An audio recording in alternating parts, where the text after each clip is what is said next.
মূল যে মামলা রয়েছে অর্থাৎ গণধর্ষণের যে মামলা অর্থাৎ 70 সাবসেকশন 1 এছাড়া হচ্ছে 3 ও সাবসেকশন 5 যেটা হচ্ছে বিএনএস এর যে মূল যে ধারা, এই দুটি ধারায় মামলা শুরু হয়েছিল। একটা হচ্ছে গণধর্ষণ, একটা হচ্ছে যৌথভাবে কোনো অপরাধ সংগঠিত করা। পরবর্তীকালে তুমি জানো যে গতকালকেই police commissioner Asansol Durgapur commissionerate তিনি জানান আরও কয়েকটা সেকশন অ্যাড হয়েছে।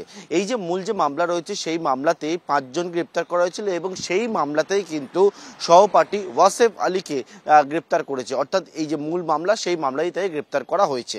এবারে যে বিষয়টা সেটা হচ্ছে আজকে আমরা আদালতে রয়েছি, আজকে দুপুর 12টার পর ওয়াসেফকে আদালতে পেশ করা হবে। পুলিশ জানাচ্ছে যে ওয়াসেফকে নিজেদের কাস্টাডিতে চেয়ে আবেদন জানাবে, কিন্তু সহপাঠীকে কেন গ্রেপ্তার করা হলো এখনো পর্যন্ত যে বিষয়টা পুলিশের তরফ থেকে স্পষ্ট করে বলা হয়েছে সেটি হচ্ছে যে গতকাল সন্ধ্যেবেলা তুমি দেখেছো পুলিশের তরফ থেকে জানানো হয় যে সহপাঠীর ভূমিকা সন্দেহের ঊর্ধ্বে নয়। তারপরেই আমরা দেখলাম 7:40 পৌনে 8টা নাগাদ পুলিশের তরফ থেকে জানানো হয় সহপাঠী ওয়াসেফকে তার যে হচ্ছে এমবিবিএস এর পড়ুয়া তাকে গ্রেপ্তার করা হয়েছে। কেন গ্রেপ্তার? পুলিশের তরফে যেটা বলা হচ্ছে সেটা হচ্ছে সহপাঠীর ভূমিকা প্রথম থেকে সন্দেহের তালিকার মধ্যে ছিল। অন্যদিকে নির্যাতিতার যে স্টেটমেন্ট দিয়েছে,